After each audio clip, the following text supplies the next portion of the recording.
Hey everyone, I'm Megyn Kelly. Welcome to the Megyn Kelly Show. Here's the question for you on a Monday morning. Are we living through a uniquely stupid time in American history? Have you woken up recently and said to yourself, how the hell did we get like this?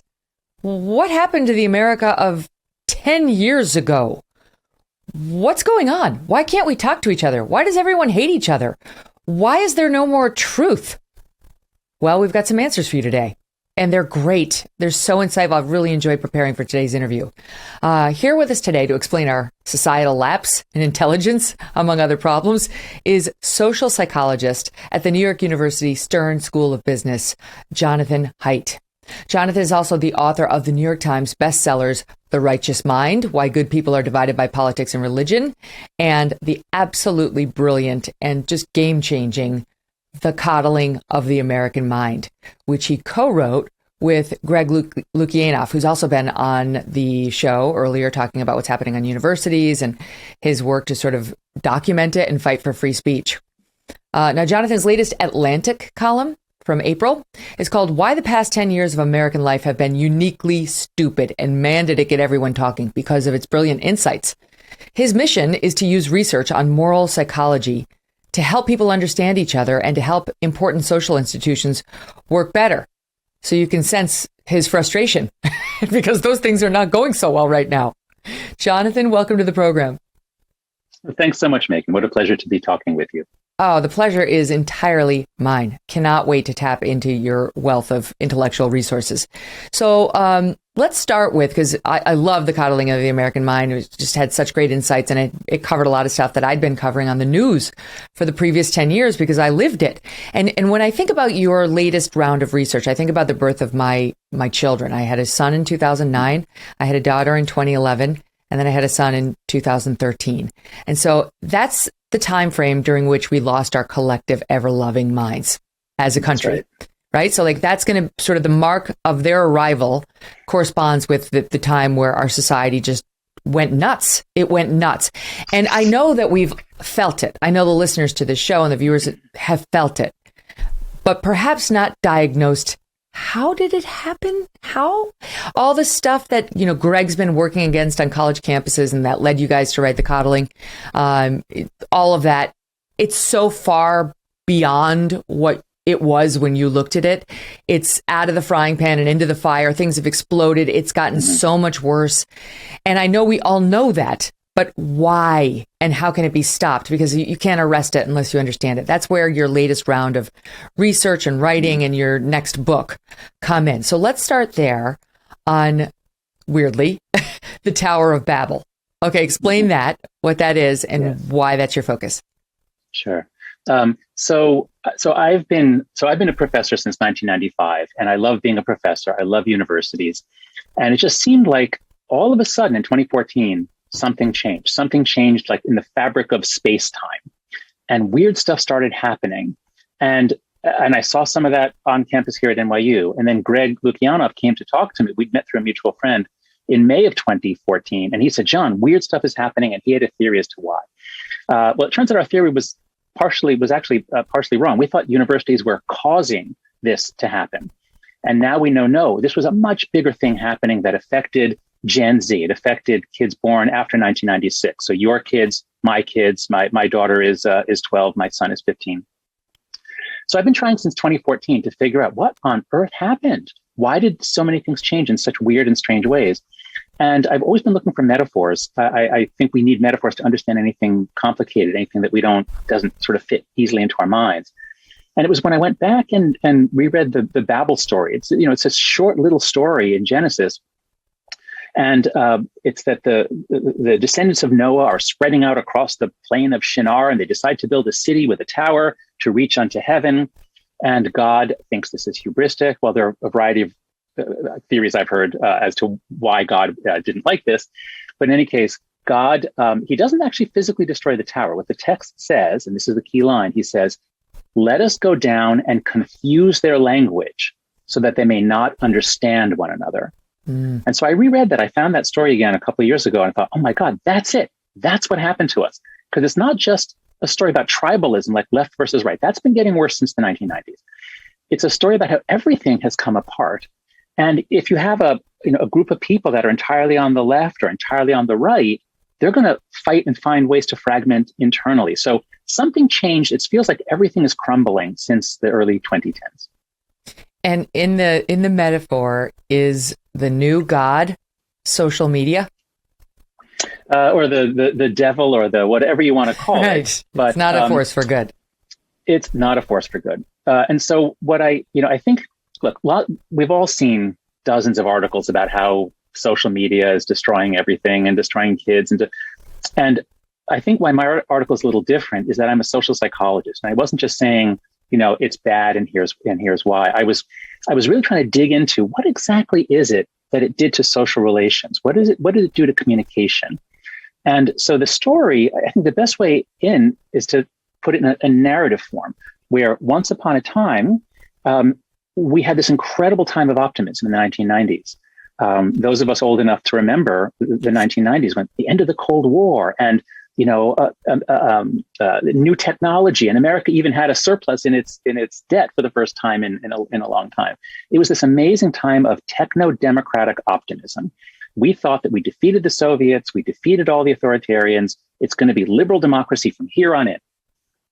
And then when social media comes in the early days, 2004 or so, people think this is going to be a great force for democracy. This is going to democratize power and voice. And in 2011, that amazing year, begins with the Arab Spring, where Facebook and a few other platforms helped the people of Egypt and Tunisia. It helped them to bring down those Arab dictators. And we thought democracy is going to break out in the Arab world. And that year ends with Occupy Wall Street. And once again, populist movement. Now, this is more of a left-wing populist movement, but the people have power. So it was a time of enormous optimism about the power of this technology to help democracy.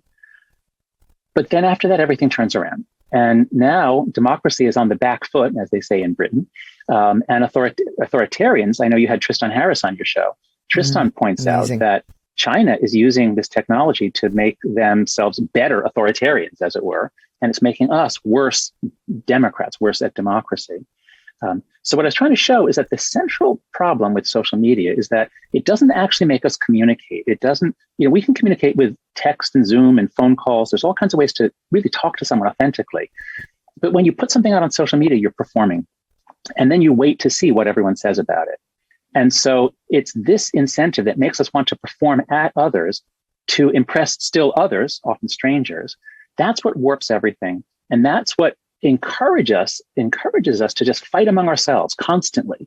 And we can't have a democracy if we're just fighting among ourselves all the time. The founding fathers knew that. I remember all the good press about social media back in 2011 during the Arab Spring, which also had a different ending than the one that we were hoping for when that broke. Yeah. But to me, it's almost like, you go out on the date with the person, and on the first date, the person sweeps you off of your feet, and they're utterly charming, and they're beautiful, and they're smart, and you're thinking, oh my God, this is wonderful.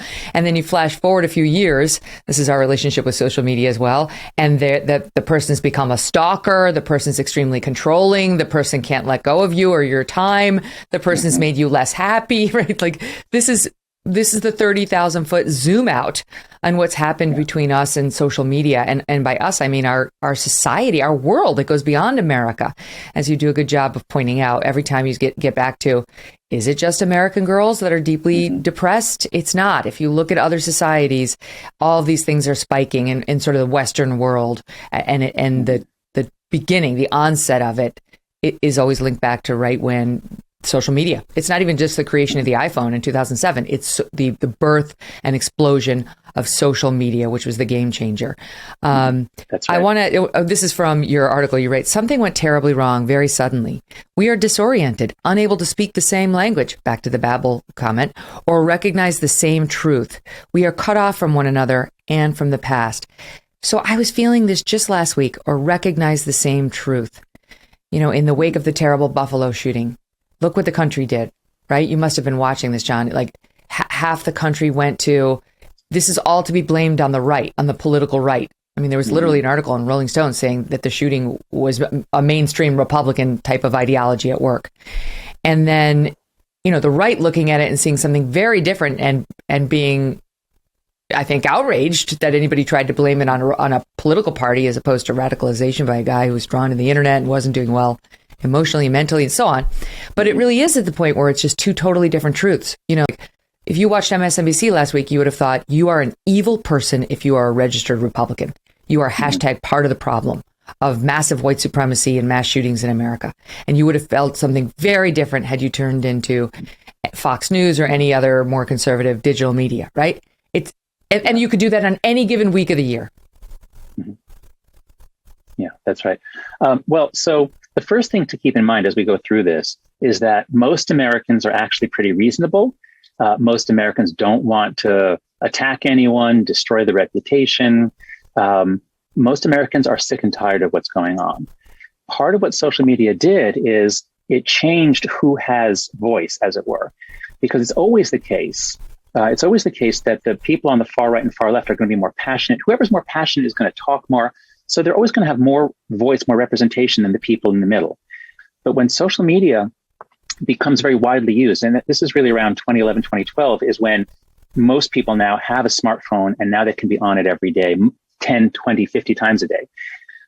When social media becomes widely used and it becomes much more viralized, which we'll talk about in a moment, I hope, the extremes are going to have much more voice, and the middle 80% of the country, like, we just keep our head down. We don't want to be in the shooting war. And so it looks as though we all hate each other. It looks as though all there is out there is extremists. That's not true. That's part of the hall of mirrors that social media does to us. Our minds, we evolved to have a really, we really care what public opinion is. We want to size up. What are people thinking? And in a small community, you can actually tell, what people are thinking just by the look on their face as people are talking. But in the social media world, we have no idea what people are thinking. All we know is what people are tweeting or posting on Instagram, whatever it is. And that's never representative of public opinion. It really is that's fake part news. Of what happened to us. Yeah, so let's go through it, because you take on the three major forces that bind successful democracies together. And you make the case that social media has undermined all three in America and beyond. Number one, social capital, which you describe as extensive social networks with high level of trust. Two is strong institutions. Three is shared stories. Those get much more interesting as we get into the details. So the first one, social capital, extensive social networks with high levels of trust. What does that mean? So social capital is it's one of the most common terms in the social sciences, and refers to the fact that if you have two companies and one has a lot of financial capital, money that they can invest, that if everything else is equal, that company is going to outperform the one with less financial capital. Similarly, if you have two companies or sports teams or towns or nations, identical in all respects except one, people really trust each other. I don't have to monitor, like if we're having an election, I don't think that you're going to cheat and steal. We trust each other. That country is going to be much more successful than one with low trust. And we've seen this throughout the 20th century. That was part of the problem with communism. The communist countries, everyone knows everyone is lying and there's no trust. So America used to have very high trust up until the 60s or early 70s, equivalent to many of the most successful European countries. But we've been on a downward slide. And so if you lose trust, if you lose social capital, now that brings us to the next issue, which is strong or shared institutions that we trust. A dictatorship is based on the strength of the ruler and the army and his ability to intimidate everyone into obedience. A democracy such as ours, or a republic, or whatever you want to call it, but if the founding fathers didn't want a king or a monarch, they believed in government of the people, by the people. And so we were lucky to inherit good British institutions, and then we improved them. And those have lasted us well. Obviously, they've performed badly at certain points. But on a world historical scale, American institutions work very, very well. And now they're malfunctioning. We trust them less, in part because they are less trustworthy, but also in part because we are just saturated with stories about their failures. Some of those stories are true, some are false. So if we don't trust each other, if we don't trust our institutions, and that including even our courts, our legislatures, our public schools, if we don't trust them, it's going to be very hard to have a country. We could actually fail as a country. And the third is shared stories. Yeah, shared stories. Go ahead.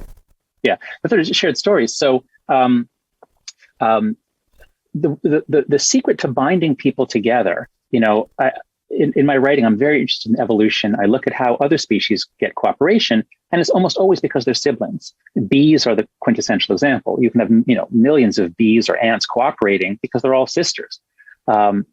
Humans can cooperate at the level of millions too, but we're not siblings. We do it because we have shared stories. We have a common understanding of what we're doing. We make something sacred. It can be a god. It can be the Declaration of Independence. It can be a physical place. We make something sacred, then we circle around it. When we worship something together or we hold it as sacred together, we can cooperate. And America got a big boost from World War II and the Cold War. We had a real story of who we were, why we were fighting for good. We had really good, clear, evil enemies in the 20th century. So that really bound us together. Social media gives us all our own story. Everyone has their own little fragment of a story. It's almost impossible to knit it together into a common story. Mm. And identity politics has given people a new thing to latch onto at the expense more fragmentation. The American story and our history and pride and country, which is problematic. It is definitely problematic. And I know you've been raising the flag on that for a long time. So you write that back to the performance issue, because I think it's important what happens on social media and why it's been so pernicious, that it's no longer about coming up through middle school and high school and making a verbal error that your friends give you a little brushback on. It's about complete fear about what's going to happen to you on social media, or actually making a misstep and being absolutely ruined at a young age. And at the same time, it's about posting the perfect selfie on Instagram, as opposed to just spending time with your friends and laughing and swimming in the pool and riding your bike around the neighborhood and all that stuff that actually form true human bonding. Mm-hmm. That's right. So I think what we have to do is think here about what is a normal, healthy childhood. And in human societies around the world, by the age of around 7, kids are given responsibilities. They're not being supervised closely by adults.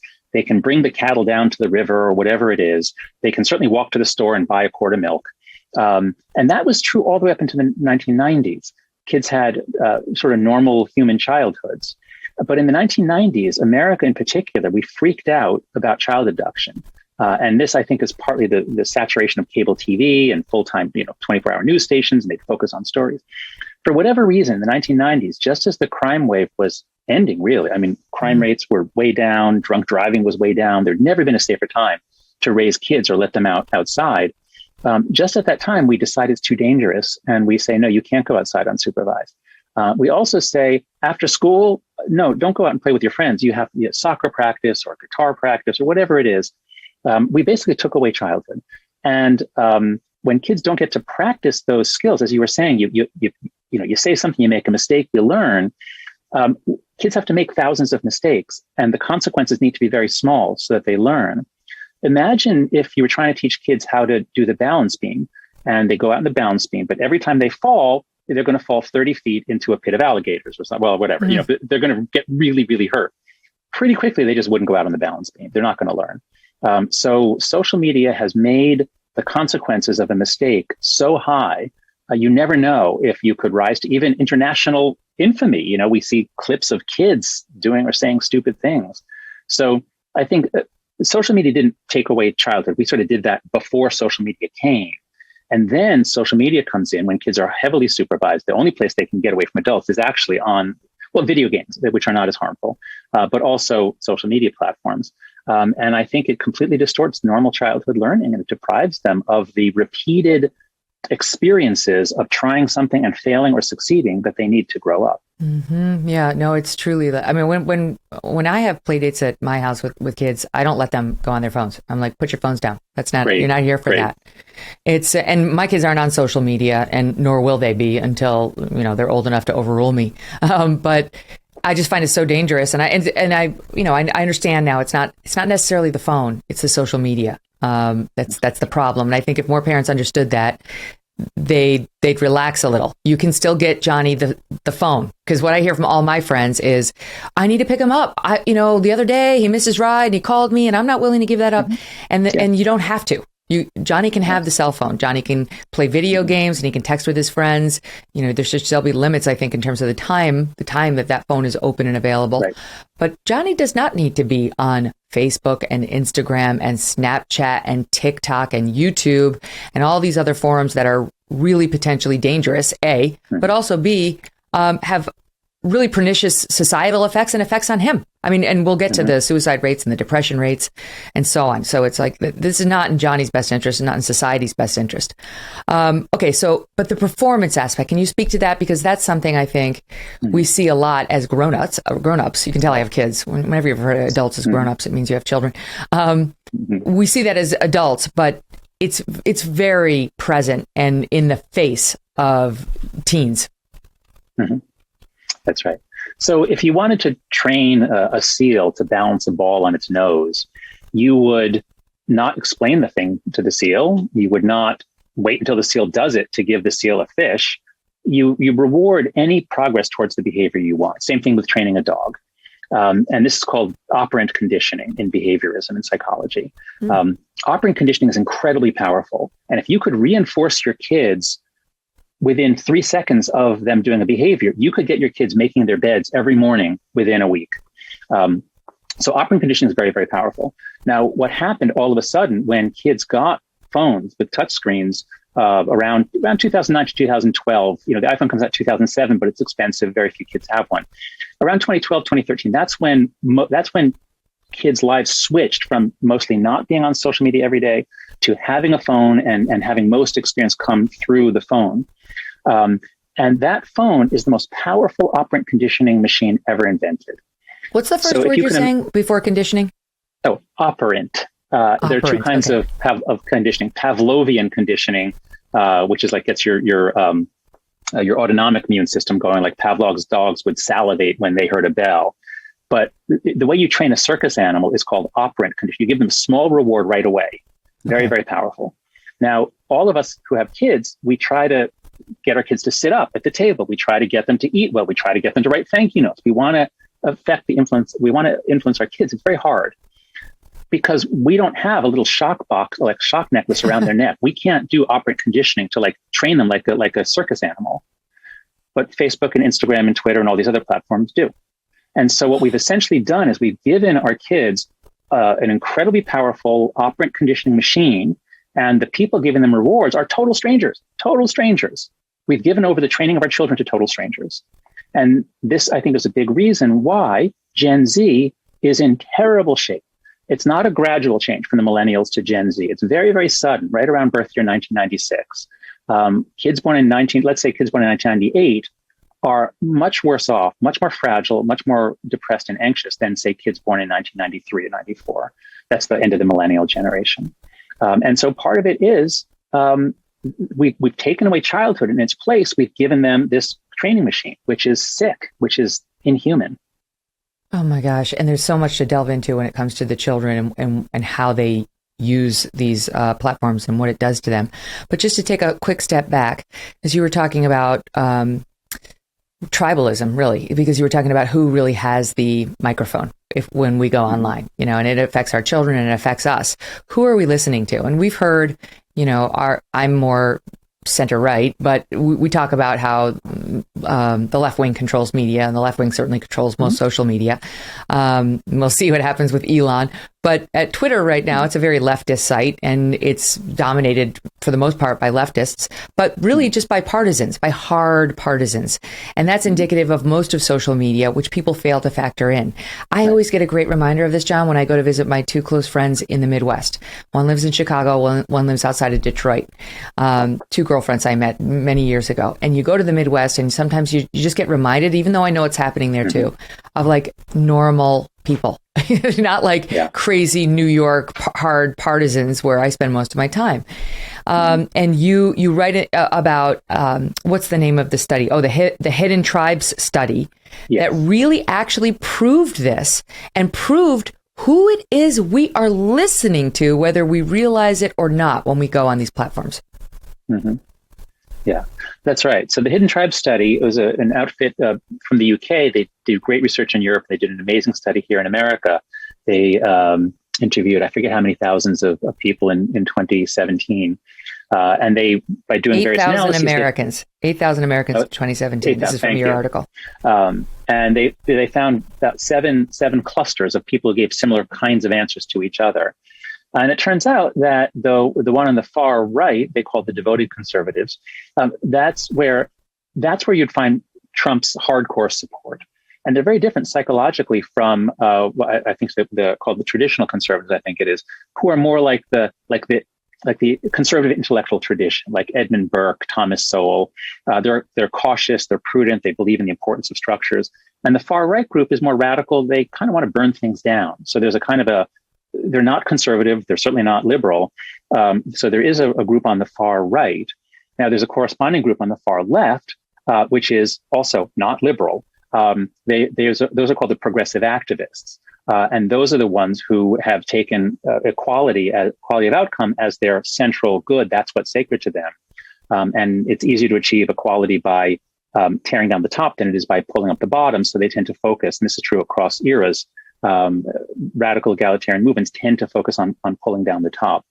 So these two groups are, in my opinion, of course, there are reasons for them having the views that they have, but the net effect on democracy, if they're powerful, is they want to pull things down. They want to destroy. They're not builders. They're critics. Now, you need critics on each side. You do need critics. I'm all about viewpoint diversity.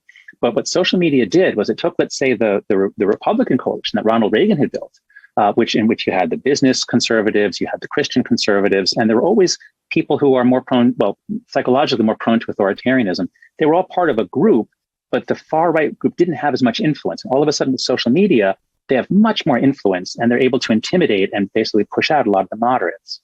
On the left, as you say, it's the media. On the left, what I argued in my paper in the Atlantic essay is that the Democratic Party still has a healthy debate between the far left and the more moderate left. The party itself has not lost that ability to debate. The problem on the left, I believe, is that the left largely controls the epistemic institutions, that is, the institutions that generate knowledge. So universities, journalism, media, the museums and the arts, a lot of areas. And when you get homogeneity and social media, something happens, which is the extremes now have power to really intimidate the moderates. And so they go quiet. And so what we're left with is, rather than just having a country where most of us are fairly moderate, reasonable, and we have these extremes, now the extremes are so powerful that the rest of us just really go quiet. And that's when you visit your friends in the Midwest. They're not out there tweeting their outrage about this and that. Exactly right. Never. I mean, there was an interesting David Brooks piece in the Times. I don't know if you saw this recently, talking about how he thinks there really is still room for liberals who aren't pro cancel culture and pro demonization of the other side. And, he often wonders whether there's still room, but he still thinks there's still room for said people. But I know this firsthand from being somebody who's, more right leaning, but has immersed herself for the past 20, 30 years in very left leaning communities only. Like I live with them. I know them. They're my friends or my neighbors. They're lovely. They're not hard partisans for the most part, and they don't want to mess with anybody else's life. But you go online and you see a very different version, and it leads to hate and more tribalism and intolerance on your own part. And you really, it's something you have to actively work to fight against.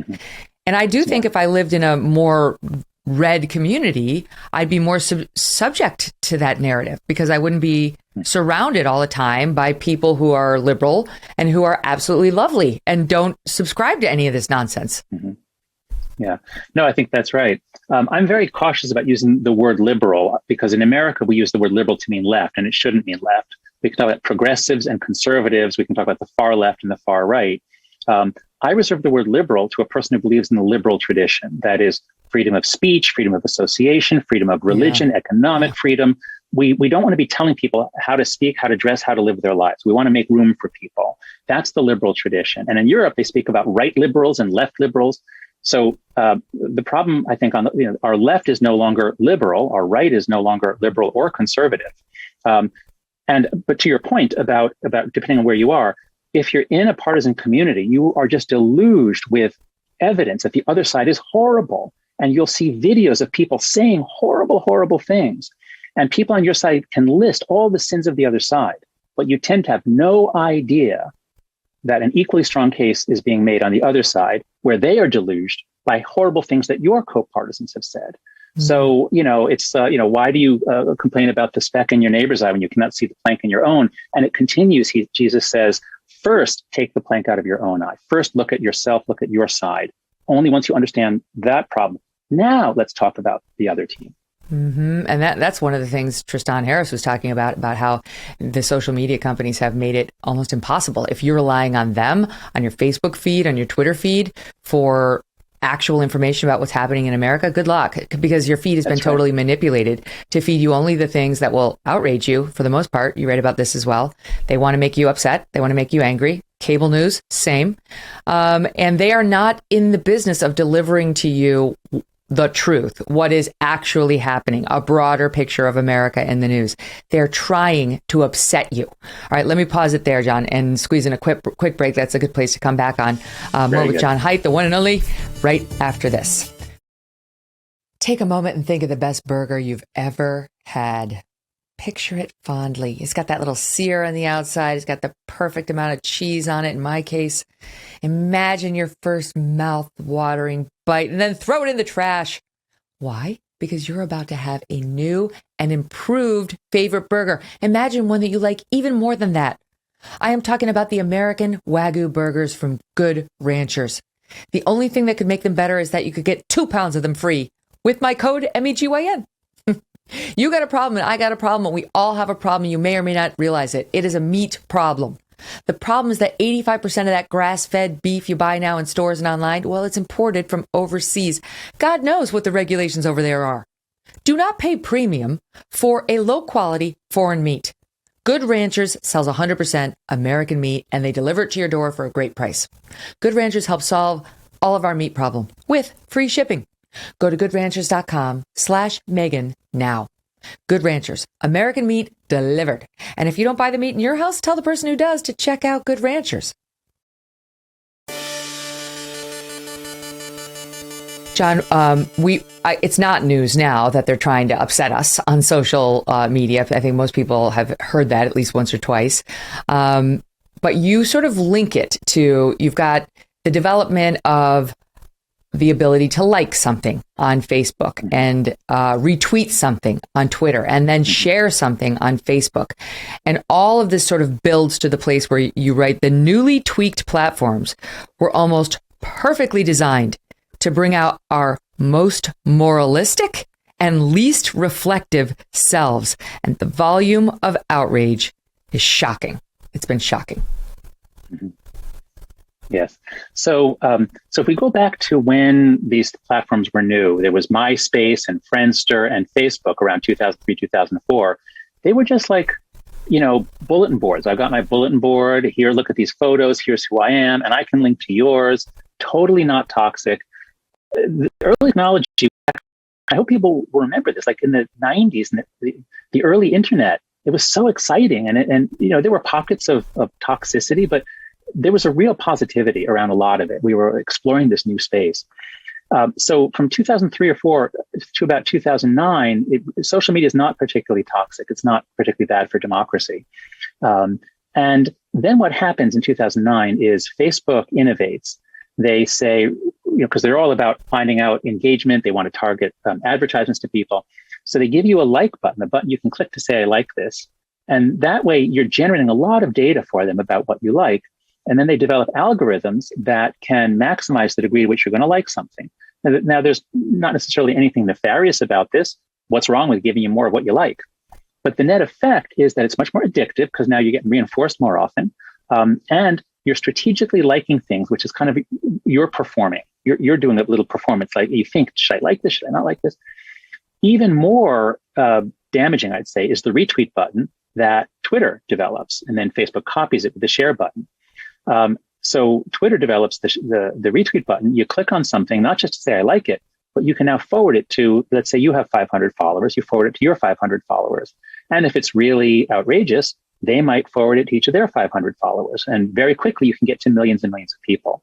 So 2009 is the year that social media changes radically. Before 2009, you couldn't go viral very easily. But by 2010, you can. And now the game is on. who can win, who can go viral. So now the platforms are shaping us. We're all learning what should I say? How should I say it to maximally increase my clicks and my likes, my retweets, my follower count? So it's really then that it becomes much more hyper viralized. We all understand from COVID what happens when a virus is much more transmissible. Boy, it can spread very quickly. So that's what I argue in the piece. It's those small architectural changes. That's why everything went haywire in the 2010s. It wasn't like this. It wasn't like this in 2008, 2009. There were still much greater possibilities of co-partisanship, of people working together in Washington. We didn't feel like we were all attacking each other all the time. Mm-hmm. It's true. So you say really between 2011 and 2015 was the apex of the problem. And I think that's interesting because I think a lot of people, when they look at the collapse I don't want to say our society has collapsed, but it certainly isn't in good health. It's on the road. Yeah, it's on the road. And I think a lot of people look back, and especially on the left, and they say, it was Trump. Mm-hmm. And I did a long documentary with PBS a couple of years ago where they actually took an open-minded look at Trump. And I made the case that there were a lot of very divisive things that happened during the Obama presidency that set us on the road to, this divisiveness we're feeling now and tribalism. But it didn't look at social media. It was just about politics. This is a much more persuasive case. It's society-wide. There are a lot of people in the country who are not political at all, who are on their phones, as you point out, 50 to 100 times a day. So this is a much bigger elephant in the room. And you make the case that it was between 2011 and 2015, so pre-Trump, that things really reached the height of awfulness, or the pernicious effects really sort of reached, I don't know, was their apex, and then they kind of stayed there. But explain why you picked those dates and what you mean by picking those 4 years. Mm-hmm. So on campus, it was 2014 when this stuff first started. Anyone who graduated from college in 2012 didn't see the speech is violence, the cancel culture, the fear of speaking up. And in 2015, so Greg and I read our article, The Coddling the American Mind, that comes out in August of 2015. And then at Halloween 2015, with the Christakis affair at Yale and the students protesting about Halloween costume guidance. So things blow up on campus in 2015, really, 2014, 2015. And only recently have I discovered how many other things were happening around 2014, because it's only then that we can get global cancellation. So many listeners will remember the story of Justine Sacco, a woman who was flying to South Africa. She tweeted a joke in somewhat poor taste, but it wasn't racist. It was actually a joke about white privilege. So she tweets this joke, gets on her plane, lands in South Africa, and there's a global outrage around her, and she's fired the next day. So that happened in December of 2013. That could not have happened in 2008. There was no way to have a global mob around this woman in 2008. So that's December 2013. In early 2014, Brendan Eich is promoted to CEO of Netscape. And someone discovers that he gave $1,000 to a group in California that was opposed to a bill, a proposition about gay marriage. And so he is fired or let go within 2 weeks. This sort of the ability to create a Twitter mob wasn't there before the retweet button. And so we get a lot of things happening in 2014, 2015. There's a new culture of outrage. And so the argument that I made in the paper, in the Atlantic essay, is that it's as though with these hyper-viralized platforms, it's as though they gave out 1 billion dart guns. Everyone in the world gets a dart gun with unlimited darts, and you get to shoot anyone you want. It's not going to kill them, but it'll shame them. It'll hurt them emotionally, it'll hurt their reputation. And the net effect of everyone having a dart gun is most people don't want to shoot anyone. That's the middle 80% of the country. They just put them down. I don't want to attack anyone. But the people on the extremes are psyched about being able to shoot not just their enemies across the aisle, but the moderates on their own side. And so we now have a communication environment which is much more characterized by walking on eggshells. That's the phrase everyone uses. I feel like I'm walking on eggshells. And if you're walking on eggshells, it means you can't trust the people around you. You have to self-censor. You can't be creative. You can't be funny. There used to be a lot of humor in the academy. It was, students love to laugh. Professors love to tell jokes. But all of that goes away when we're all afraid that if anyone takes offense, they've got a dart gun, they've got a website to report me. So that's why I argue that this isn't just about polarization left-right. This is about we're afraid of the person next to us or the person, the unknown person on a social media platform. And that is new. That really comes to fruition in 2014. My God. And it's so very much still happening. I mean, I saw you tweeted something on this. I think you retweeted a Jonathan Turley article, but I tweeted about this just recently today as well, about what's happening to this Princeton professor. It's horrible. It's horrible. There's a Princeton professor who's now they're pushing to fire this professor, Joshua Katz. He's a classics professor, which you're already not allowed to be because you study a bunch of old white guys. And that's his first sin. And now the president of Princeton is calling on the university to fire this tenured professor. Why? What did the guy do? What was his hideous sin? You know what he did? In 2006, he had a consensual affair with a student for which he's already been punished. They already turfed him off campus for a year, where he was suspended for a year. He paid the penalty, I mean, and now in a court of law, double jeopardy would have attached. You can't go back and relitigate it, but they're trying to get back into it and open back up the case. Why? Because he wrote an article critical of the reforms some of the Black faculty members are asking for at Princeton, like more sabbatical than their white colleagues, and I think additional pay. I'm trying to look for what they were, but I mean, it was obviously like favoritism based on race. He said he objected to faculty of color receiving special course relief and summer salary and an extra semester of sabbatical, and criticized, quote, extra perks for no reason other than pigmentation. And he also criticized something called the Black Justice League, which was active for 2 years on campus. He called it a local terrorist organization that made life miserable for many, including many Black students who didn't agree with its members' demands. And because it seems very clear, because of that letter, they're now trying to Me Too him right out of Princeton. We covered what happened to Roland Fryer, something very similar at Harvard, which is still ongoing. These are professional assassinations, so they have good reason to fear the dart. Yeah, that's right. So, I mean, the case is complicated, and I don't know the details. But I think what is clear is that whatever behaviors he did on campus, he was investigated for. He did have affairs with students over time. So I can't comment on any of that. I don't know. But what was clear to me was that the investigation was restarted and pushed to the point of firing him only because he wrote an article in Quillette that offended many on campus. And I think we see the same dynamics here that we saw in the Dorian Abbott case. So Dorian Abbott, a physicist at University of Chicago, he wrote an essay in Newsweek criticizing race-based affirmative action, criticizing certain aspects of DEI, agreeing with certain goals, but being critical of the main thrust of DEI programs. Now, that's part of what a democracy is. That's certainly something that a professor should be able to write about. And he was invited to give a very prestigious lecture at MIT. And I don't know if it was students or administrators, were upset that we're going to give an honor to this guy who wrote this article that we think that offends us. And so they put pressure on the MIT administration to uninvite him because of an article he wrote in Newsweek. And so I think it's the same sort of thing here. It's not that Princeton wants to do this, as far as I know. Again, I don't know the details of a complicated case, but I'm pretty confident that pressure is being put on the administration by students, I suppose, primarily. Pressure is being put on, and we've seen this over and over again. When pressure is put on by pressure groups, the administration almost always caves, and they use the same kind of language.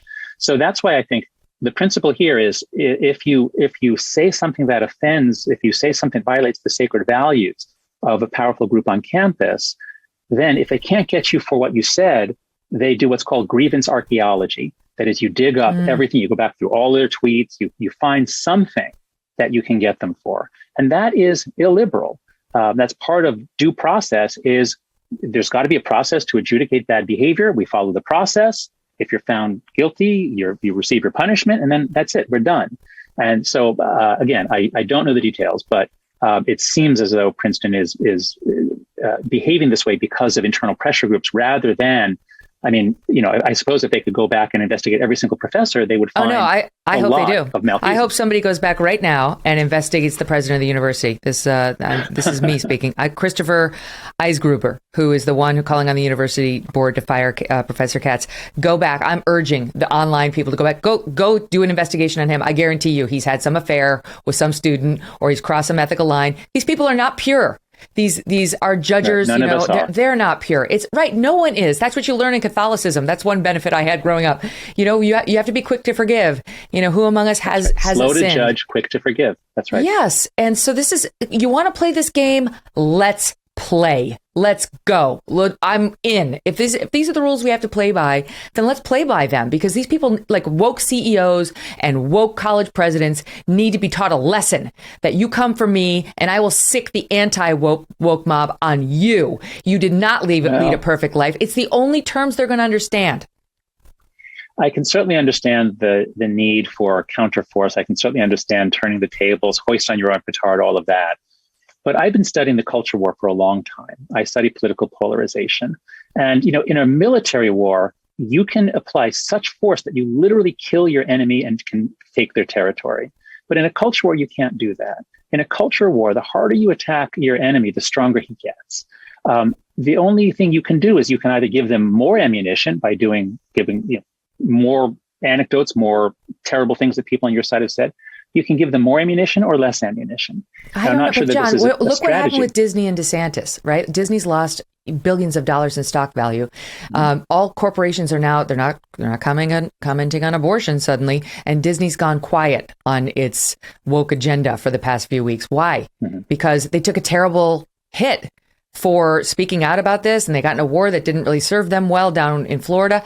I don't agree with you on this point. I mean, I know you're brilliant. You studied this way more than I have, but I've lived it and I've been through it personally. And I can tell you, fighting back works.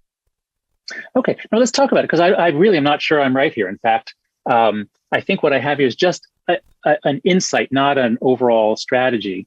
And you're right that Disney was under pressure, let's say, from left-wing groups. And so they moved to the left. And then it's only if there's counter pressure that they'll move back. So there is a need for counterforce. I think it was a quote from Margaret Thatcher during the Balkan War. I can't find it, but I remember hearing it when I was young. The problem is not whether we should use force in Bosnia. The problem is that force is being used by one side overwhelmingly every day. The question is, will there be counterforce? That is the question of arming the Bosnians against the Serbs. So by analogy here, I do understand the need for pushback. But here's what really alarms me. Each time we have an escalation of the culture war, a new strategy is brought in, which is an escalation of weaponry. And so what we're now seeing, which really alarms me, is things like the Texas abortion law, and I think the Florida, the law we're talking about here. I believe they have provisions by which anyone can bring a lawsuit against a citizen, a teacher, a doctor. This is a huge escalation in the culture war. This means that now people doing their job have to worry that they could suddenly be sued by a bunch of activists on the other side, even if they've done nothing wrong. That's certainly true. In the case of the Texas law. I don't know about the Florida one. I'm going to have to check. I don't remember seeing a personal liability provision in that way. But let me stand you by. I'll do a quick break, and then I want to talk to you about this. This is interesting strategy and what serves the community and what doesn't. And then we've got to talk about Trump, because I think your observations on how he was the first one to understand the Tower of Babel had fallen and how to work that is very, very fascinating. Okay, stand by.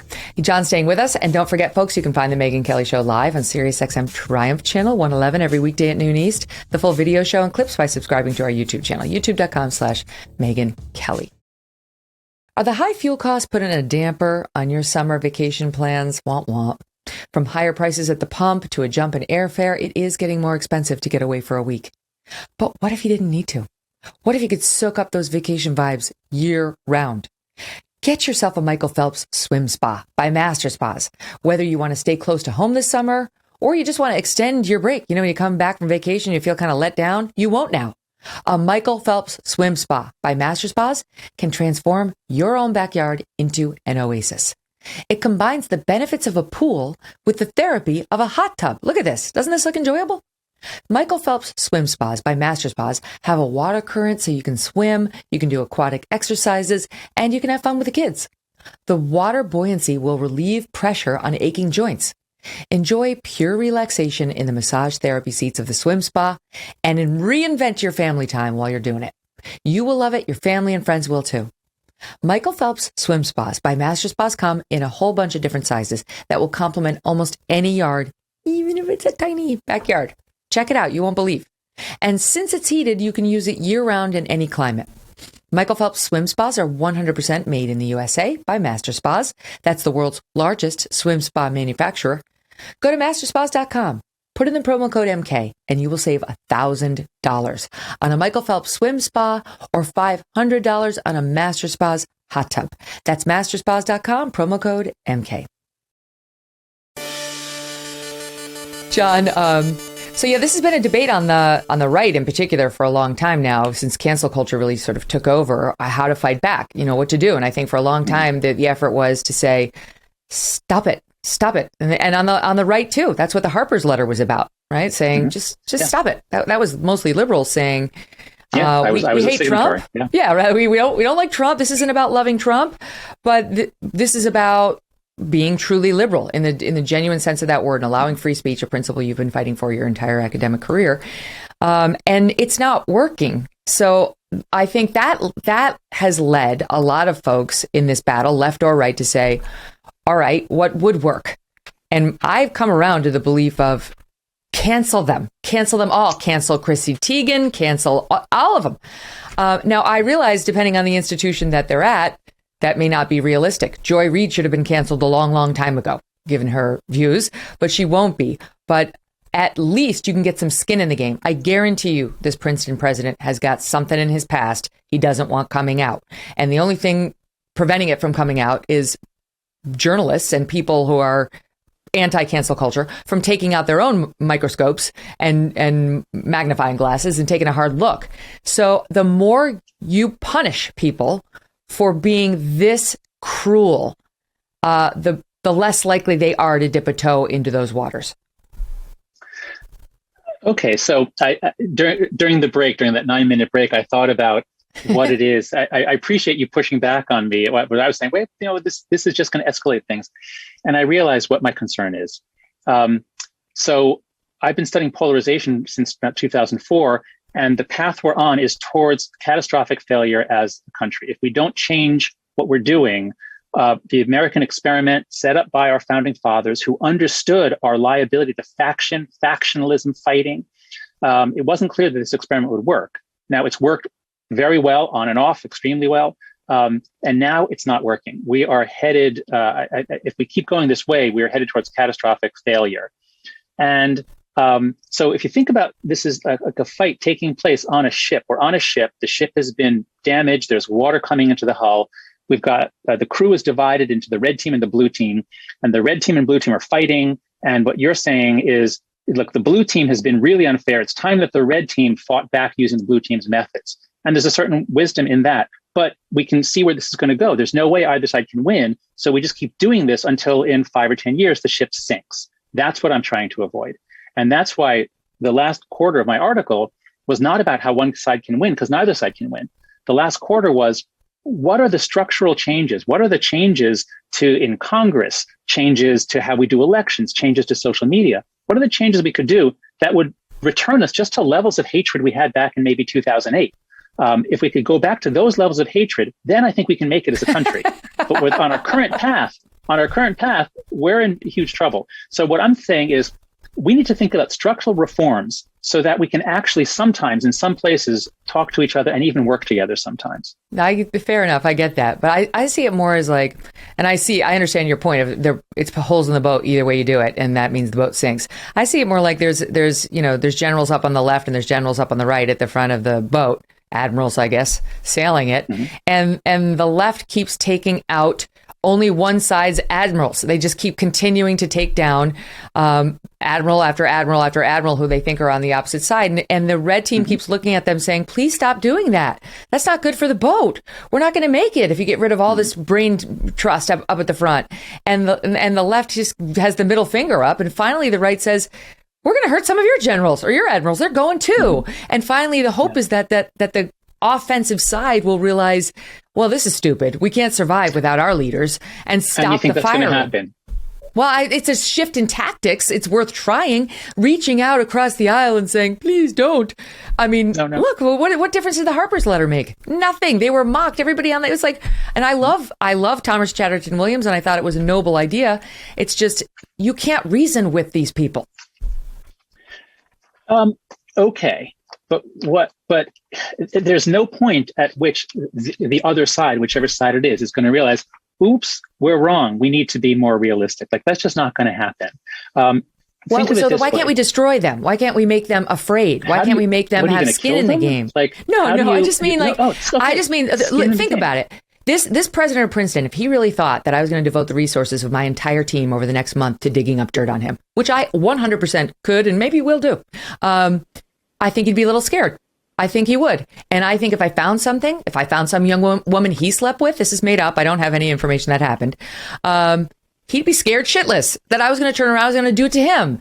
And then maybe the next university president would hesitate a little before they decided to use a human failing for which someone has already been held accountable against him to punish him for his divergent viewpoint on a separate matter. Oh, okay. You're talking about a kind of counterforce which would have an effect. Here's a better way to do counterforce. In fact, there's an organization co-founded originally by some Princeton professors called the Academic Freedom Alliance, AFA. And what they do is, in cases where, in fact, Jonathan Katz and Robbie George are founding members of this. I'm one of the founding members as well. What the Academic Freedom Alliance does is it sends a letter to universities saying, if you go ahead with this, we've got lawyers, and FIRE, the Foundation for Individual Rights and Education, also does similar work. So I think that kind of pressure, I think, is a positive way of doing something which is within professional norms. I think the politics of personal destruction, I do understand if they do it, then why can't we do it? I understand that. But I think that way lies just continual escalation and the death of our country. Mm-hmm. So I'm doing everything I can to think of, how do we change the venue? How do we change the incentives? How do we change things so that people don't do this on either side? That's the challenge I think that we have as a country for the next 10 years. Well, and you do have real proposals. I mean, I should say that to the audience. You actually have, very condensed, a 3-point plan that might at least help. I guess I am feeling right now, just given being in the news and covering this so much, and just the constant indignity of what they do to people, like one of those Braveheart warriors, with the face paint and like no underpants and running and killing. Yeah. No, that's right. Look, when you're repeatedly attacked and viciously attacked, you're not gonna, the strategy is not, let's make peace. No, but I'm trying to break us out of the binary of, and think, it's like, look at it this way. We used to talk in various venues. We used to communicate in various ways. Members of Congress would talk to each other. Now, if you change the venue, you put in cameras. Now they're not talking to each other. They're talking at the camera. And in the same way, people used to talk to each other. They could call on the telephone. They could talk at work. But with social media, what it's done is it said, here, why don't you guys fight it out in the comments under a tweet or something?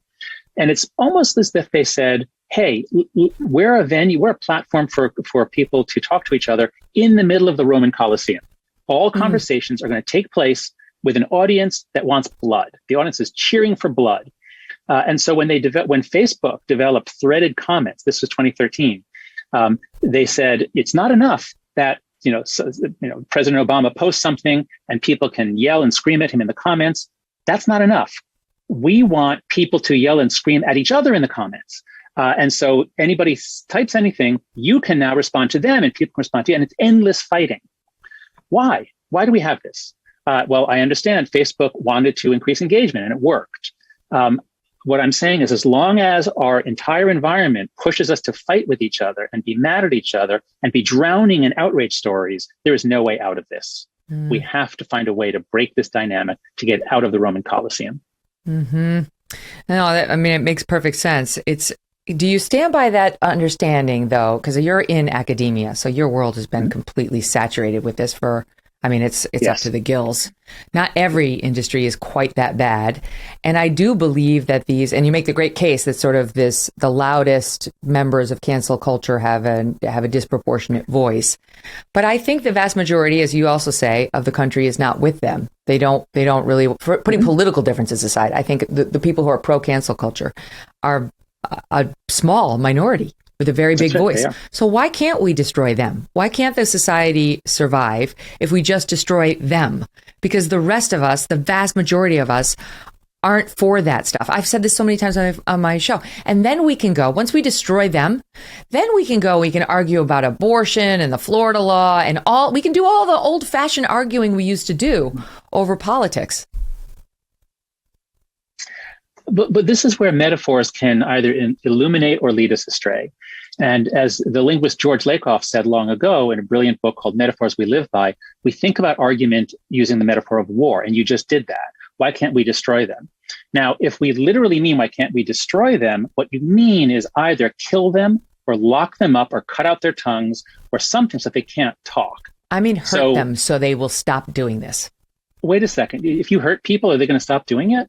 There's no way to win a culture war. Look at this.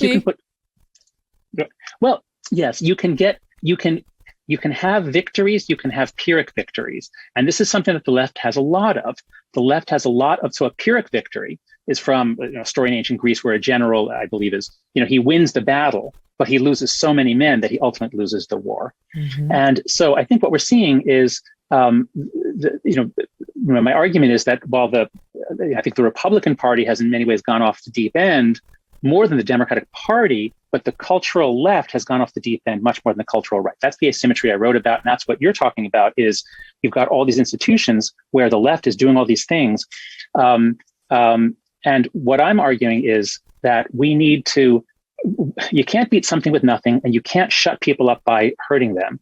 What we need, I think, is a much clearer notion. We've got to all start talking about professional responsibility, a sense of duty, a sense of what are you here for? What is your job? And if you're a university, your job is to, as a faculty member, it's to do research and find the truth. And as a teacher, it's to educate and bring up students. If you're a journalist, again, it's to find the truth, but using very different methods. So each institution has a telos, is the Greek word for end or purpose.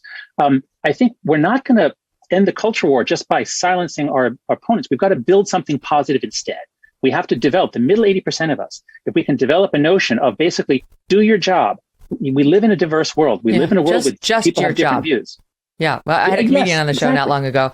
I think it was Ryan Long who said, if everybody could just do their job instead of feeling the need to cross lanes and judge and comment on everybody else's job, we'd be a lot better off. But let me turn the camera back on you, because you've been fighting for these principles for a long time. You've been living them. I mean, I was so impressed at the number of organizations that you're a part of that I love.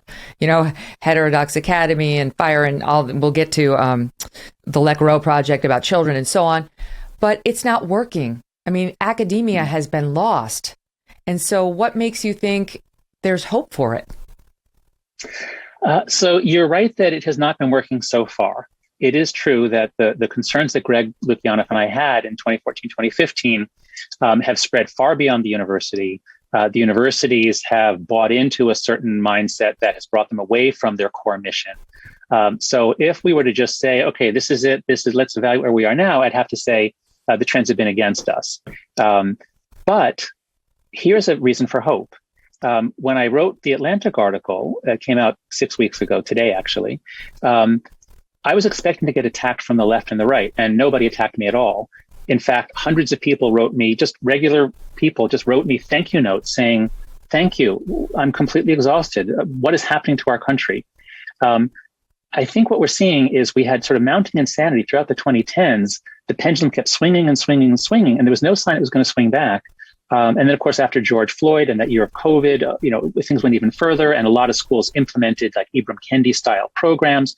They had very bad results generally. A lot of things backfired. And I think what we're seeing now is that most people are recognizing this is crazy. This is just completely crazy. What's happening to us? So I am perceiving, like, look at, for example, the New York Times. The New York Times dared to publish an editorial praising free speech. Now, they were attacked widely for it. Isn't that just speech for racists? But they did it. And we're seeing this more and more, that the leaders of organizations who are generally true liberals, that is, they're on the left and they believe in free speech and freedom of association, they've been intimidated and pushed around. But I think we're beginning to see more of them stand up. We're seeing corporations, Netflix, announcing, you know what, if you can't work on a project that doesn't share your values, maybe you shouldn't work here. I think we're going to see in the next few months a lot of companies taking that line. Yeah, that was great to see. I felt so heartened by that. And you know what, frankly, it's just like, it's what Sirius, for example, XM has already been living. Sirius has got lefties on its lineup. It's got righties. It's got people who are somewhere in between.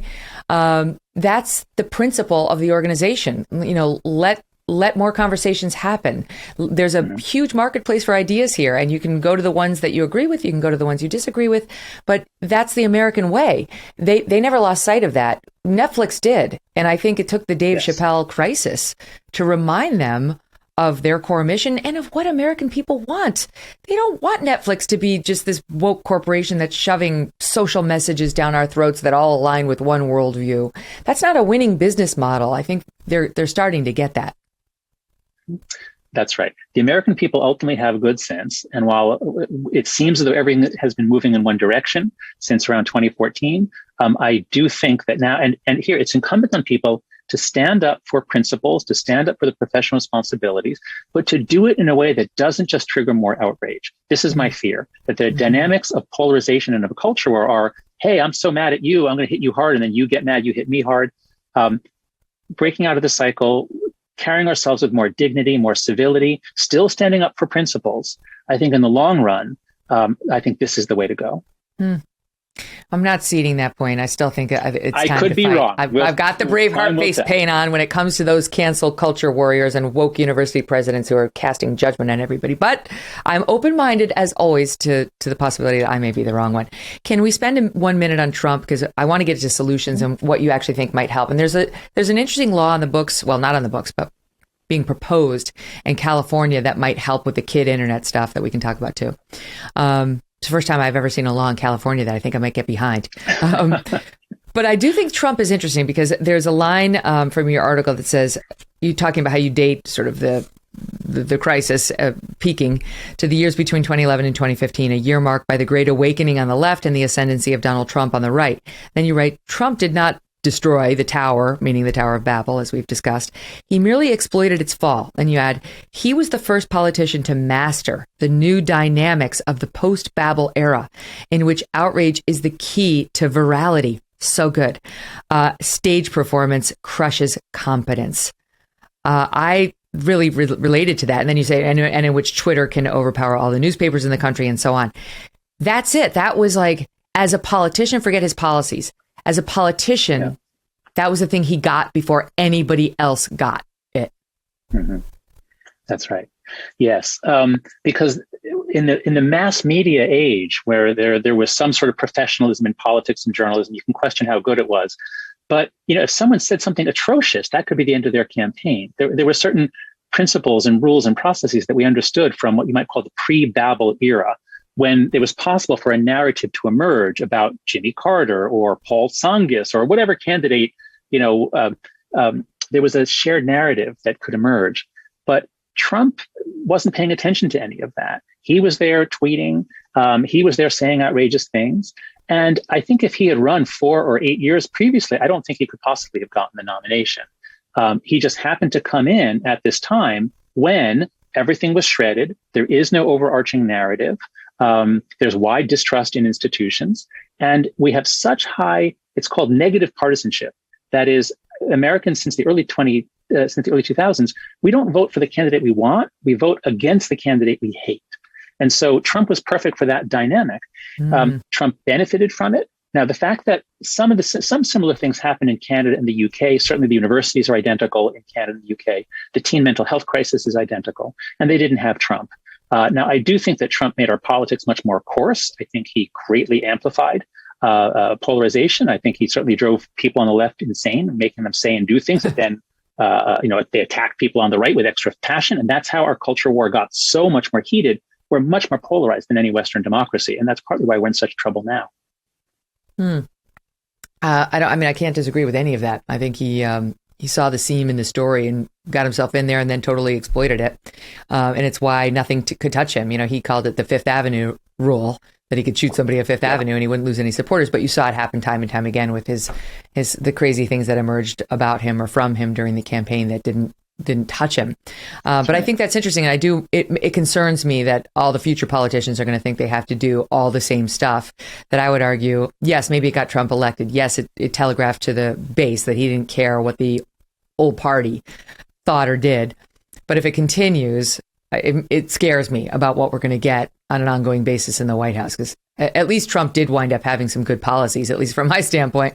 I don't know whether the next guy will, or whether he'll just be skilled at dividing us, fighting back, flipping the middle finger, and, getting himself in the office. Yeah, I agree with that. And that's what's appealing about somebody like a Glenn Youngkin, right? He seems like his little fleece sweater vest seems unthreatening, though we'll see. You never know. I can't judge the book by its cover. Okay, so let's go back to social media, because one thing we didn't talk about was Instagram and how, in particular, this is a pernicious force. I mean, Twitter, we know, Facebook, we know, Instagram has been outed by many, including the whistleblower, and you've written a long piece on this too, about how bad it's gotten. Because it's not just, wow, they're really divisive. Wow, they're really undermining institutions and faith of Americans in each other and in their country. They're actually seriously causing mental health problems that may be fatal. That actually may be fatal in a lot of cases with young girls in particular. It's not to put it all on Instagram. I like to believe I'm raising healthy children, that Instagram, there's only so much damage it could do. But I'm sure that's what most of the families believe. So can you spend a minute on them? Sure. So first, I'd encourage listeners and viewers to go to, I just created a page where I put all of my top resources for social media. So if you go to jonathanhaidt.com/social media, all one word, I've put there my Atlantic articles. I gave a testimony in front of a Senate committee 2 weeks ago where I created a document. I laid out what exactly does the data say, what's the evidence that social media is a cause of this problem. And so what the evidence shows clearly is that rates of anxiety, depression, self-harm, and suicide were relatively flat in the early 2000s. And then around 2010 to 2012, there are very sharp upturns in all of those graphs, especially for girls. Suicide is certainly for both, but self-harm is primarily for girls. And it starts very suddenly around 2012. And so that certainly points to social media as the cause. But the question is, correlation doesn't prove causation. There have been a lot of previous moral panics over television and video games that turned out not to have really been correct. So I've been focusing on gathering all the academic research together to get a sense of what's the evidence.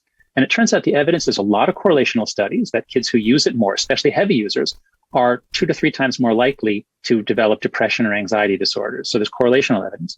There's experimental evidence. When you randomly assign people to either use more or less of social media accounts, you generally see either a downturn or an upturn in their mental health. And there's eyewitness testimony. Ask any group of girls, and their studies have done this. Why do you think that depression is rising? And they'll say it's social media. So if you have all these sources of evidence, I think it is pretty clear that social media, and particularly Instagram, is bad for girls' health. The thing to really keep in mind is it's not just being on a screen. It's especially, I believe, I can't prove this part, but I think the most active ingredient is when a girl puts a photo of herself up and waits for strangers or even friends, just for people to judge her and comment on her. There's new evidence that when girls do this during puberty, when you're going through puberty, 11 to 13, that's when there's maximum damage. So what I'm proposing in my article is the age of internet adulthood was set to 13 crazily back in like 1997, I think it was. That's way too low. It needs to be 16 and it needs to be in 16 or 18. But we can't have kids, especially girls, going through puberty, self-conscious, so uncomfortable in their bodies, putting photos out there, waiting for validation. And then what if someone else gets more validation? What if your friend is more beautiful than you because of filters or whatever? So I think the evidence that these visual media, especially Instagram, is harmful for girls' mental health is now pretty compelling. So how would that be put into practice? Like I mentioned, California's got a law right now that would crack down on the social media. It's being proposed that would crack down on the social media companies with respect to children and would make it tougher for them to do to them what they do to us in terms of the addictive nature, tracking them everywhere, things like autoplay, where the next video just comes up and, makes you want to click on it, notifications past a certain time of night. I mean, those all make sense, but how would it work? So when a 13-year-old gets an iPad, you as the parent would have to program in this device belongs to a 13-year-old. Hello, not a grown-up, and just that information, or you'd have to, as a parent, like type in the restrictions you want, because we already have some restrictions we can put on. Yeah, no, it has to be that the default is that kids can't get on until 16, and so the way it needs, there are a lot of schemes to do this. So, for example. What if anybody could go to Twitter or Facebook or any of these sites, and suppose you could open an account. Suppose you can open an account, but you have to get verified to show that you're old enough to be using the platform, especially if you want to post. That's the most damaging thing. And 10 years ago, it was like, well, how are we going to know? Like, how could you possibly know that the kid is 16? Like, are they going to have to show the driver's license? But now there's all kinds of companies that figured out how to do this. So the banking industry, gambling industry, there's all kinds of companies that figured out how do we verify identity? How do we verify age in ways that are not taking your driver's license and giving it to Facebook? So the industry is very creative. There are lots of ways to do this. And what I'm arguing is that the only reason, I don't know if your kids are on yet, your 12-year-old, but both of my kids, when they entered 6th grade, they said, Daddy, can I have an Instagram account? Everyone, or at least my son did. Everyone has an Instagram account. And the only reason everyone has one is because everyone said to their parents, Mom, can I have an Instagram account? Because everyone has one. We're all caught in a trap. And that's the central idea of the documentary, The Social Dilemma. So we've got to break the trap. And so as long as we can keep most kids off until 16, even if a few are able to sneak on, that doesn't matter because that won't put pressure on everyone to be on. We've got to break that social trap. Yeah, no, I took the road less traveled on this one and have just told them, I said, no, I mean, my kids are still young, but my 12-year-old now, he has a phone and just a phone, and there's no social media for him, and there won't be for any of my children. And, I hadn't even considered 16 as an opener. I was thinking, enjoy college and good luck, but certainly no time before then, because it's just too damaging. I just don't see the upside. Now, if we get to the point where every single kid in the class is on some social media app, I guess we'd have to reassess it. I mean, I had one guest come on and say the thing that you really want to avoid is do not let Snapchat or Facebook or Twitter or one of these become the main place where they text, because these apps are not dumb. So Snapchat has the ability now to create group chats and group texts so that they go through the app to do all their party planning and so on. And that's the absolute worst thing you could do. So that would be a hard line. But right now, John, I'm kind of in a good place because I'm a public figure. And I basically told them, do you like eating? Because you won't be able to if you go on those websites and post something stupid. And, they kind of accepted that. Yeah. So I can offer some advice to all the parents out there. So the first is please go to letgrow.org. It's an organization that I co-founded with Lenore Skenazy, a wonderful woman who wrote this brilliant book, Free Range Kids, about how to give your kids a childhood where they'll develop autonomy. They'll learn how to take care of themselves and how to have conflict and cooperation. So at letgrow.org, we've got lots of ideas, lots of suggestions. What I can add as a social psychologist is we can each put controls on our own kid. But our kids, when they're teenagers, what matters most to them, of course, is their friends, what other kids think of them in their grade. That's what matters most to them. And so if your kid is the only one who's not on, that will be painful. That kid will be excluded. Now, in the long run, maybe that's good, but it will certainly be painful along the way.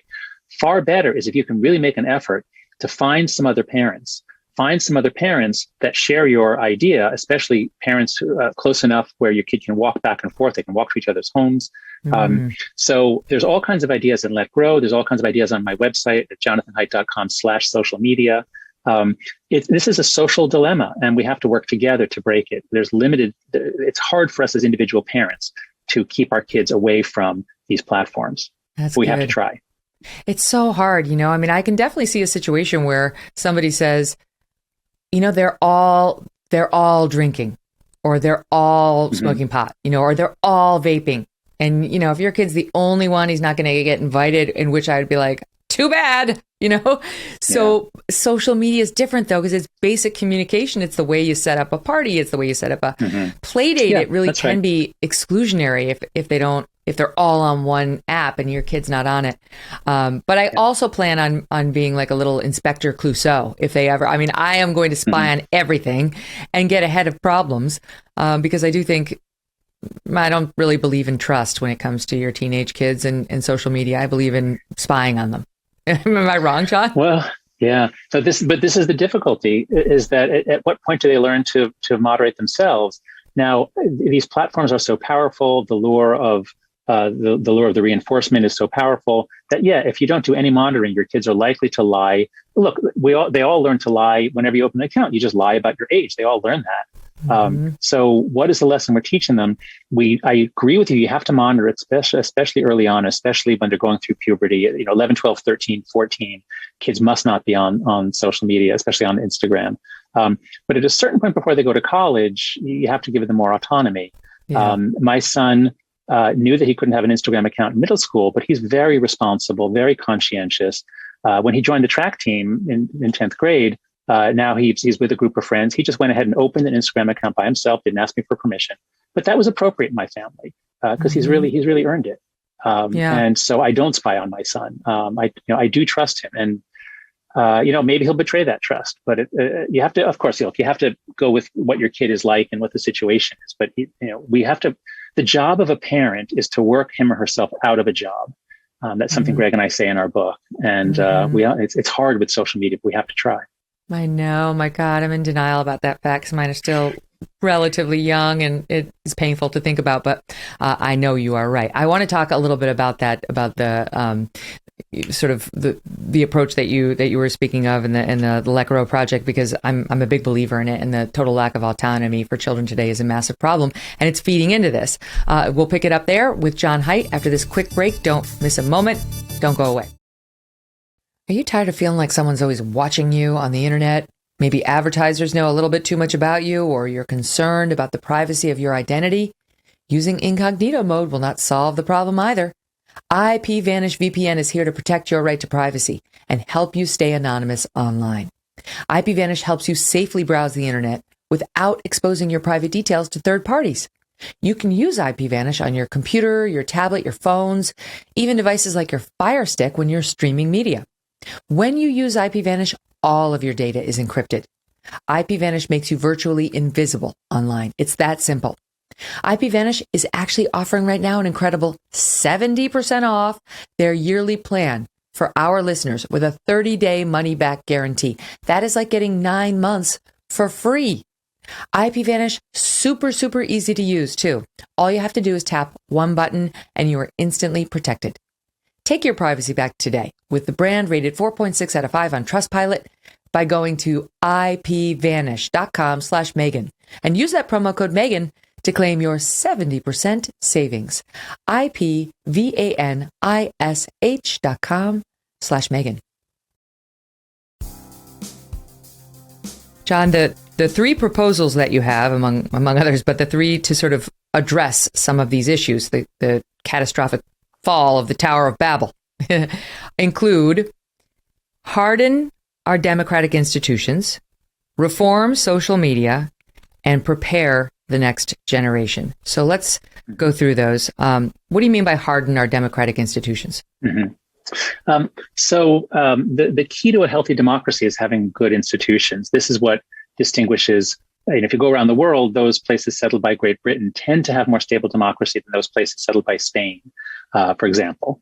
And so, especially now that we're going through rapidly rising political polarization and cross-party hatred, and we're seeing some beginnings of political violence, which is very frightening, we have to make sure that our democratic institutions are trusted and trustworthy, and that they can function even if things get a lot worse in terms of cross-partisan hatred. And so, for example, I'm so disheartened by what has happened with the Supreme Court in terms of, as I see it, I'm a nonpartisan centrist. As I see it, what Mitch McConnell did in denying Obama a Supreme Court nomination, I think was it was a hardball baseball move that I think damaged the legitimacy and the respect of the institution. That was very bad for the Supreme Court, for the country.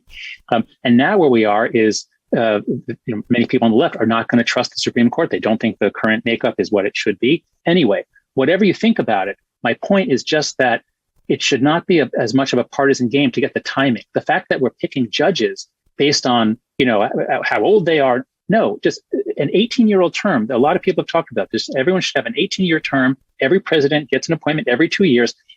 Things like that. If we do that, that just regularizes the process. Now, the process, of course, there's always politics in the process, but we're not fighting to the death because so much is at stake over each appointment. So it's, and gerrymandering of electoral districts. There's just a lot of things we can do so that, you want the Yankees and the Red Sox to have a good baseball game. You don't want, say, the Yankees to get to control all of the rules, or the Red Sox. That'd be insane. We've got to fix the game, and then we can have the two teams play ball. Yeah. It's hard to find nonpartisans to oversee something like elections. I know that's one of your things, like make sure we have somebody we have in a position of trust to oversee the fairness of elections. It's hard to find nonpartisans. Right now, it's like the Secretary of State, and that's always a partisan person, and they tend to push it for whatever side they're aligned with. But I don't know, like few people, the people who are truly nonpartisan don't get involved in government. True, but it doesn't have to be that every person is nonpartisan. Suppose you had a commission to draw electoral districts in your state, and the rule is you go for generally compact, you can't have long, stringy districts, generally compact. Now, you have some people on the left, some people on the right, but they're not far left or right. And of course, they're partisans, but they live in the same town. Maybe they have a lot in common. They can work it out, just as the jury works things out. So there are ways to do this, and our present system is a mess.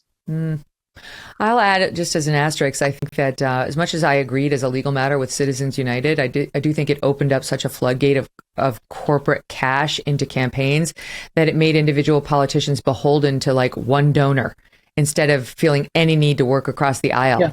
And so I don't know exactly the reform that's going to solve that, but just because it's constitutional doesn't mean it's good. And it's something we might take a hard look at. That's the right way to think about this. Think about it like if you love America, if you think that America is and has been and should be a beacon to the world about self-governance, that we can govern ourselves. We don't, authoritarians, they can do certain big things well, but in the long run, they fail. We have to succeed. If you want the American experiment to succeed, you've got to think about the rules of the game and whatever it takes. So, we want people running for office to be responsive to their constituents. We want them to have a long-term view. The more they're incentivized to pay attention just to a few rich donors or just to their partisan extremes, the worse system of government we have, and the more China ultimately wins. But I mean, as I say that, and I said how I feel, but I hear the left saying, hate speech isn't free speech all the time. That they said that literally. Our pal Michael Knowles just caused a controversy on some college campus recently. They said he's anti-LGBTQ. He's not. He doesn't really believe in affirming gender pronouns and all that. And they said, "Oh, we believe in free speech, but hate speech is not free speech," which of course it is. It's literally free speech, and it's the reason the First Amendment was created and all that. So they want to burn down the First Amendment and the Constitution. I don't want to do that. I just can see the consequence of wide free speech laws are often ones that may not be absolutely perfect for the Union. Right. Okay, so let's move on to the second bucket of reforms, which is reform social media to make it less toxic. Now, whenever you say reform social media or regulate, people think what we're talking about is the government's going to decide who gets to speak. The government's going to decide what content is legal. No. Content moderation is an issue, and that's what almost everyone talks about. But what got us into this mess isn't that some people can post crazy conspiracy theories. They could always do that. Back before the internet, they could do that. What got us into this mess is that now, since 2009, the more outrageous something is, the more likely it is to spread. It's a change in the dynamics of the platforms. That's what knocked over the Tower of Babel. That's what's doing us in. So in this bucket of reforms to social media, it's things like reforming doing things so things don't go viral so quickly. So one of the most important things we could do is actually verify identity. It doesn't mean you have to post with your real name. You can still post anonymously. But if you want to post content, banks have know your customer laws. You can't just open an account with any bank and give a fake name. You have to show who you are. And I think it should be the same on at least the large platforms, the ones that really have an effect on our democracy.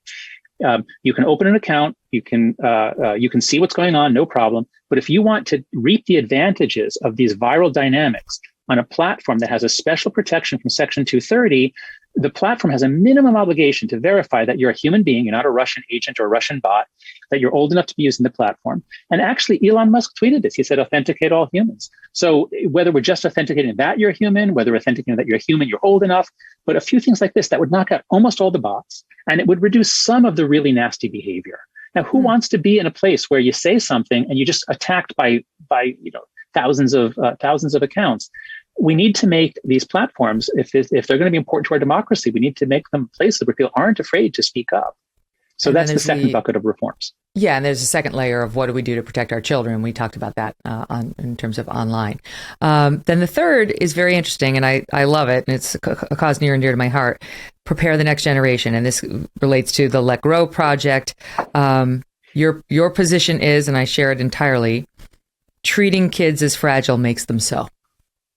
That's right. That's right. So we are anti-fragile. This is a wonderful notion from Nassim Taleb. Glass is fragile. If you drop it, it breaks. Plastic is resilient. But there are certain things where if you drop them, they get stronger. And kids are like that. Obviously, I'm not saying physically drop your kids, but the point is, if you protect your kids, like if you protect their immune system so they don't encounter bacteria, you're not helping them. You're actually crippling the development of their immune system. And if you protect your kids, that nobody ever teases them, nobody ever insults them, they have no conflicts, you're crippling their emotional development. So we have to prepare them for a world in which a lot of people don't share their opinions, and sometimes they'll criticize them. And that used to happen on the playground. Now, we got concerned about bullying. And of course, bullying is a real thing, especially when it goes on for multiple days. It ruins a kid's life. So it's a fine line between preventing bullying and preventing conflict. We have to allow unsupervised conflict. Kids have to have a lot of unsupervised experience. And what we did in 2010 or so is they're supposed to have a lot of experience. We put them on experience blockers. So this is an experience blocker. Once you have it, once your kid is on an experience blocker, they're not going to have the normal sorts of conflicts. They're going to have everything's going to be mediated through the phone. So we have to attend to child development. We have to give them a lot more unsupervised experience. That's what Let Grow is all about. I love that. I'm writing it down. In 2010, we put them on experience blockers. That's exactly right. Forget puberty blockers. We have our kids on experience blockers, and it's the phone that you have right in your hand that you let your kid use, or the one you gave him or her. This is so important to me. Okay, so both of these, 2 and 3, in terms of your reforms, are getting at one of my questions here, which is, and it relates to the entire discussion we've had over these 2 hours. The means to kill somebody socially can very much be found in social media. The Twitter mob piles on with the retweets and so on, and they take somebody down. They cancel somebody, they ruin somebody's life. The means to kill is very much embedded in social media. But the desire to kill, is it new? Was that always there? Was it latent and sitting there, and we just finally found the means to, express it? Or is the desire to kill amongst this younger set in particular related to the things we're talking about? If we get our kids, quote, prepared, and if we don't treat them as fragile, and if we expose them to different ideas, and if we do all the things, are they going to be less likely to want to use the social media for evil and cruelty in this way? Yeah.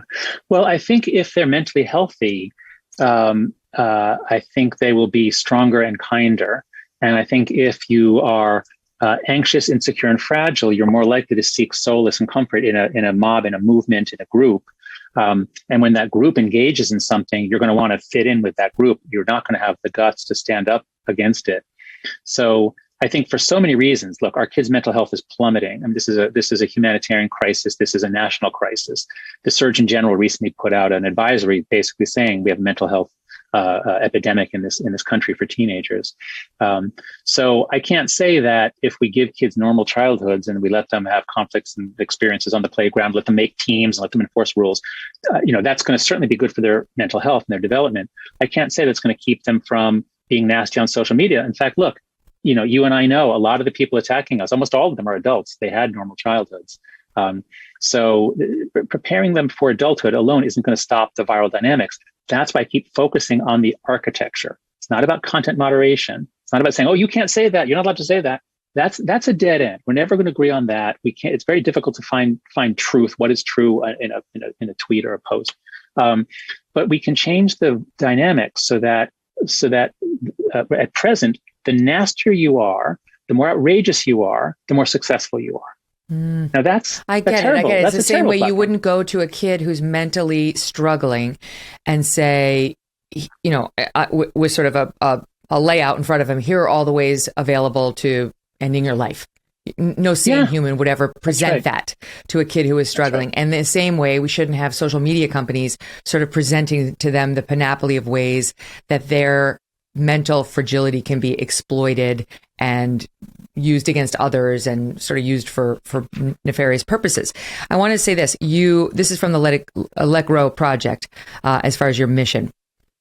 We reject the idea that kids are in constant physical, emotional, or psychological danger from creeps, kidnapping, germs, grades, flashers, frustration, failure, baby snatchers, bugs, bullies, men, disappointing playdates, and or the perils of a non-organic grape. Somehow our culture has become obsessed with kids' fragility, and it's lost sight of their innate resilience. Let Grow believes today's kids are smarter and stronger than our culture gives them credit for. I love this. I completely agree with this. And I think, what is it? How does it manifest? What should people do today? Because there's one thing later where you talk about, tell your kid, I got a homework assignment for you. You go home and you do something new on your own. Yeah. Climb a tree, run an errand, make a meal. But so realistically, how does the parent, because I think most parents who are like you, who are like I am, they don't need to be told this, but the people who are holding on a little, who think maybe I am the helicopter parent, maybe I'm not preparing my kid. What are realistic steps they can take to sort of reel back? So once you recognize that your kid has to learn how to do things on her own, that's your job as a parent.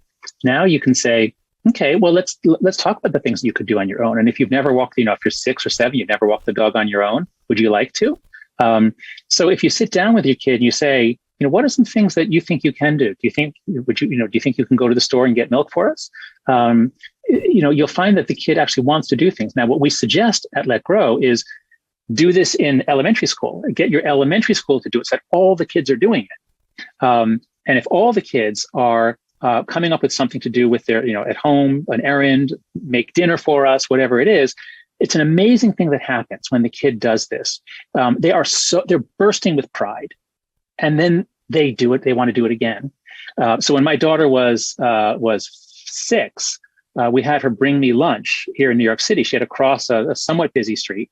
And I was terrified. And, my wife sent her off and I was waiting at the office. And I actually kind of like snuck around the corner to see. But the point is, of course, when she got to my office, she was just bursting. I mean, it was the most beautiful, beautiful thing. And a few experiences like that. And the kids realize, you know what? I can do things. Whereas the way we're raising kids is to believe you can't do anything. Everything's too hard. Everything's too dangerous. So I'll do it for you. And that's the way to raise a kid who becomes depressed, anxious, fragile, and even suicidal. And as you point out, let them play, free play with kids of all ages, where there's a social system where you get clipped, before you get too out of line, usually at proportionate levels, and you learn by taking little risks and having them either rewarded or punished appropriately, or sometimes inappropriately, but you learn. And I love the distinction you drew between that experience and chronic bullying, which is much different, and you do need to step in on. Completely agree with all of that. My God, this has been a great, great discussion. I'm thrilled to meet you. I absolutely loved your book, and I can't wait. What's the next one's coming out in 23, which is too long. What's it called? Because it's all about Tower of Babel, yes? Yeah, the title is Life After Babel, Adapting to a World We Can No Longer Share. It's about how we live in a world in which there are no shared narratives, where this kind of chaos is going to be with us forever, as far as I know. It's for the rest of our lives. So how do we make the best of it? And I think we can. Well, I 100% would love to have you on when you release it to help promote it. And in between then and now, I'm going to be working on taking down the president of Princeton. Just kidding. John, what a pleasure. Thanks for sharing your wit and intellect with us. We appreciate it. Thank you, Megyn. What a pleasure to be talking with you. That was an in-depth discussion. Really enjoyed it. We're all talking about, are we secretly helicopter parents? Would we let our kids go get New York. Anyway, don't miss tomorrow. We've got the guys from the Fifth Column, and we'll talk to you then.